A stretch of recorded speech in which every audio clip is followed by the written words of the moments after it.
Hey folks, it's Tom at Frugal Prepper. I'm going to try to take you through a diagnosis here. I don't know if I'm going to get this all diagnosed tonight or not. I don't know what I'm going to find yet.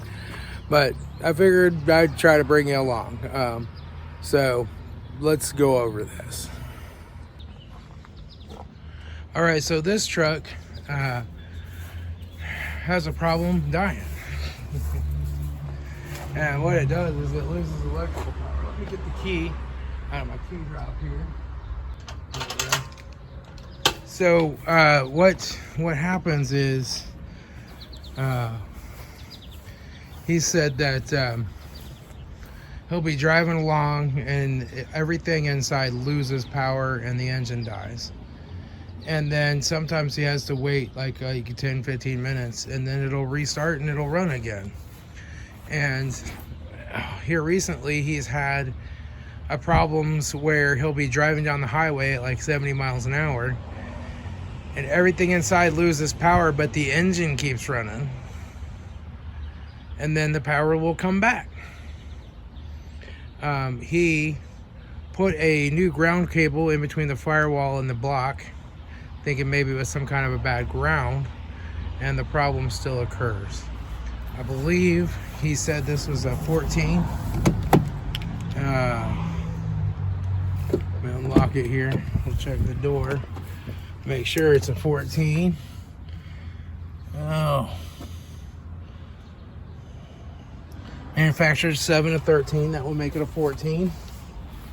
But it's a pretty nice truck. You don't have no rust or anything on it. But so what we're looking for is, did the engine computer stay on? It evidently did if the engine was still running, but supposedly the instrument cluster died, the radio died, the AC died, like everything died inside, and then it came back. So I'm gonna go off of that rather than the engine died from before. So that must mean that the transmission control module is keeping power and the engine control module is keeping power. Now, I'm going to assume that that's like most newer GMs. I don't work on too many trucks, so I don't really know them. But I'm going to assume that this has its engine computer right here. So it's outside. And all those other computers that I think are dying are inside. Oh. That must be the ground wire he hooked up. I was thinking like you would put a real round cable on there. That's such a thin gauge that it could be dangerous if you lost your main ground. But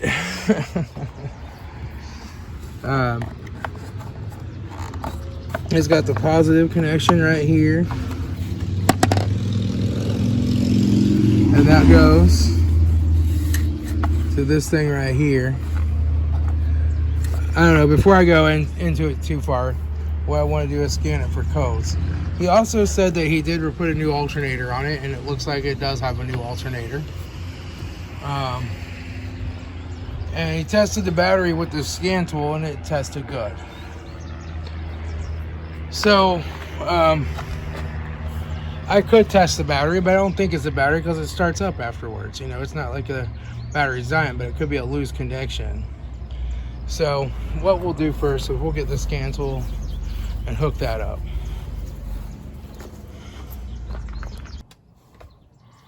This all looks pretty normal when you turn it on.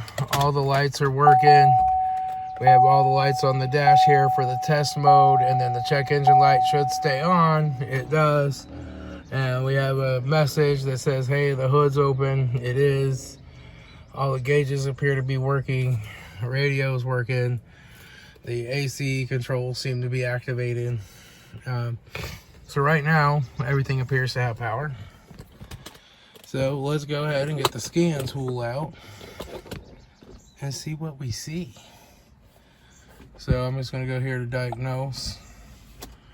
And I'm gonna say it's a GM.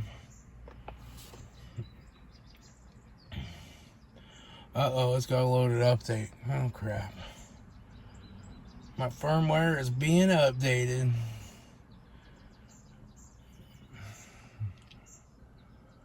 All right, well, I'm going to let this update and then I'll be back.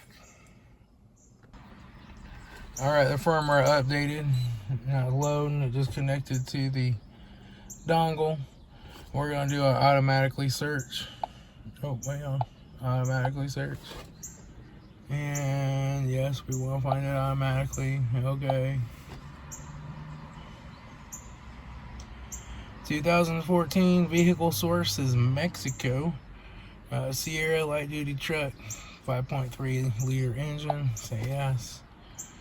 And so what I want to do is go back here and see if there's a way to read all the fault codes out of all the modules. I think there is. I think you can do a health report here. And that will tell us any codes that are in any of the modules. So we'll let this run and then I'll be back. Okay, so here is all of the fault codes. We have transfer case control module, invalid data received from engine control module, invalid data received from electronic brake control module. We have electronic brake control module power circuit high voltage, invalid data received from the steering wheel angle sensor signal erratic, power steering control steering wheel angle sensor again, data is not plausible. Not too worried about that. Communication lost with transfer case control module, communication lost with engine control module, communication lost with transmission control module, communication lost with electronic brake control module. That's from the body control module inside, and it lost communication with everything outside. So maybe we have both. I don't know. Radio high voltage, LIN bus low speed, heating HVAC high voltage, LIN bus low speed, low speed CAN bus. And then the radio says low voltage. Now it says high voltage. Communication lost with body control module, instrument cluster, communication with heating and ventilation air conditioning control module, human interface most bus performance, right temperature control feedback circuit stuck. This is saying low speed CAN bus, control module, low speed CAN bus, lost communication with body control module. Oh boy. And everything else, engine, transmission, steering wheel. So most of the modules that are outside, except the instrument cluster, doesn't have any codes. But we lost communication with the instrument cluster on one of these. Man, this almost seems like it's something with the CAN bus more than with the voltage. Which CAN bus problems can be fun to troubleshoot.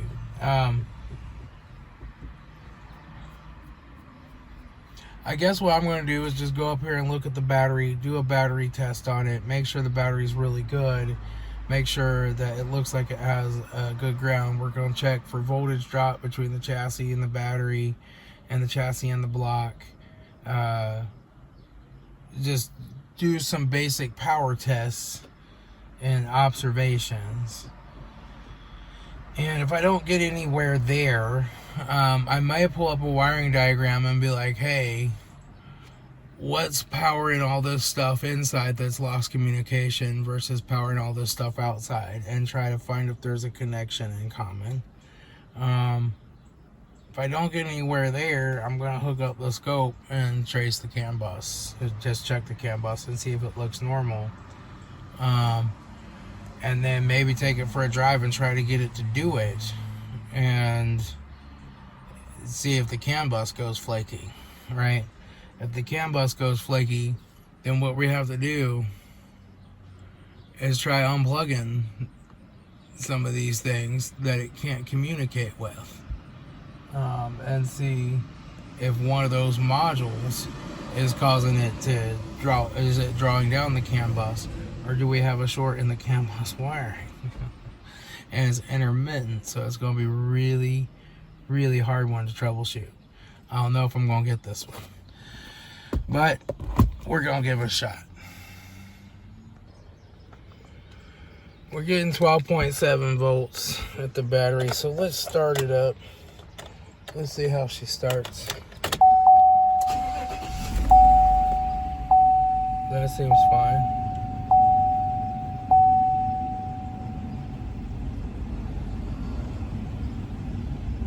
She almost feels like she has a misfire at idle.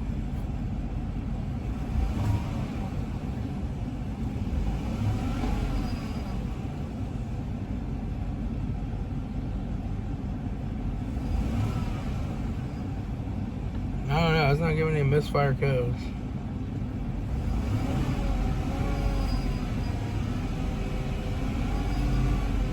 I hear an alternator.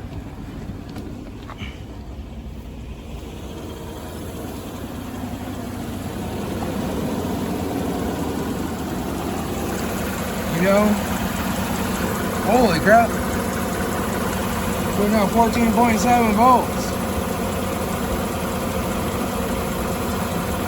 There's our problem.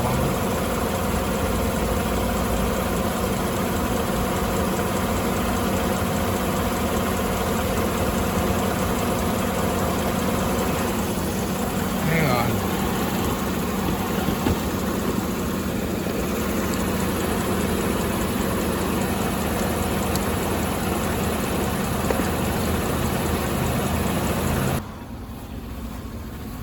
Now we're down at 14.3, which is better. I can't really read that. Hang on.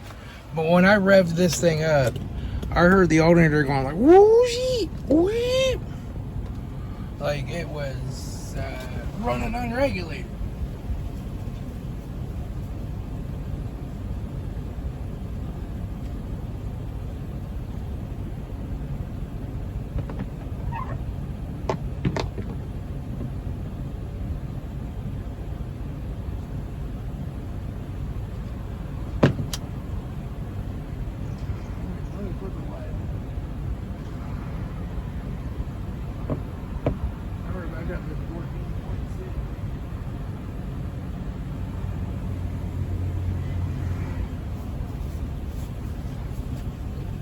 Okay, so now I'm going to rev this up and see what the...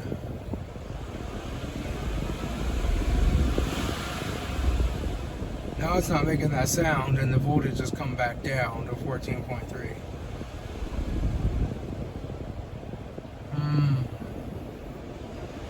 Now it just jumped up to 14.5. But it was at 14.7. I'm pretty sure I hit 14.8 there at one point. Let's shut it off. Let's see how low it goes. Went down to 11.7 on the crank. Now it's at 14.7 again. 14.8. Ooh, 14.84. 80.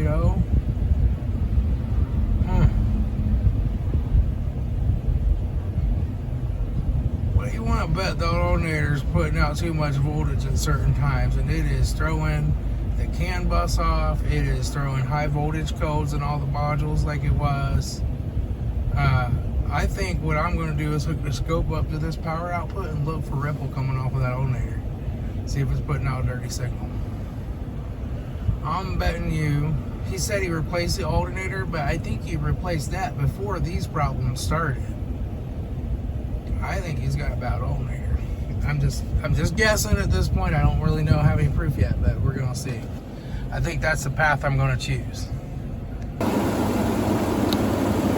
Look at this, you can hear that alternator. I don't know if you can hear it back here. Like, look at this. So this ripple should always be less than 100. It's hitting way more than 100. It's going up more than 100, more than 500. every so often. The alternator has a bad spot in it, and the diodes aren't kicking it out. So it's putting out bad voltage, and yeah, the channel's over range now. Like, holy crap! I can do. Let's do this to 1 volt. We're going more than 1 volt a ripple, more than 2 volts a ripple. We're getting nearly 3 volts a ripple intermittently on that alternator. That's bad news. And I bet you, let me just rev it up real quick here. I bet you that gets it exceptionally worse. Now let me just see if I can bring the laptop around here far enough to watch it so I don't have to stop it and play it back.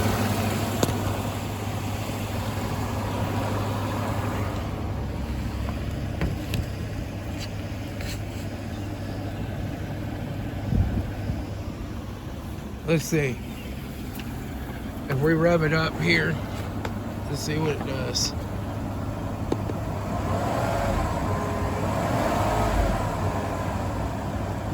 Actually gets better. Oh man, look at that. So there's a nice flat form. And boom. Boom. She went hitting more than 5 volts there for just a split second. Yeah, that's a bad alternator. That's why the regulator's not working right either, and it's sending the voltage just so high. You got bad alternator. All right. I'm gonna call him and see if this started happening after he replaced the alternator. So yeah, that's wild. It actually gets better as the RPM goes up. But yeah, she bad. Yeah, I'll take and hook this up to my rendezvous so you can see what it looks like on that one. So on my rendezvous, I am not hooked direct to the alternator, which is where you normally want to take this kind of a reading, just because it'll come better. Let me hook this up to the battery as well. There. I'm hooked to the battery instead, because this alternator is a pain to get to. You have to jack the car up. Well, actually, I have to get clear back here, and it's a pain to get back in there. So I'm just hooked to the battery, so I'm going to expect to see a little more ripple. But I won't see ripple like I saw over there. Yeah. Nice and clean. Let me turn this back down to 500 millivolts. So I am at 500 millivolts. I have a little tiny bit of a spike in there, but that's 150. That's acceptable. I know this alternator's old, it's probably not perfect, but it's putting out a much better waveform. And let me take this down to 1 for a second.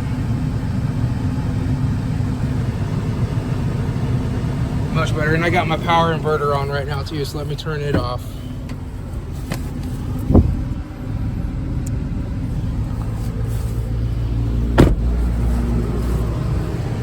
That helped clean it up even more. So that's a good alternator waveform. The one on that truck is bad. So I called him. He said the problems with that didn't start after he replaced the alternator. He got the alternator on Amazon. He's gonna see if it's if he can still send it back. His old alternator was actually good, but his belt went bad, so he put a new alternator on it. And unfortunately, that one is not good. All right. So some people, you know, they work on cars, and they're like, "What do you need a $2,000 Pico Scope for?" Actually, this is like $2,400 with all the accessories. And I could have got more accessories and spent more. I could have got more accessories than I did. Well, this is an exact reason why. You can't see that kind of data that's on that laptop right now.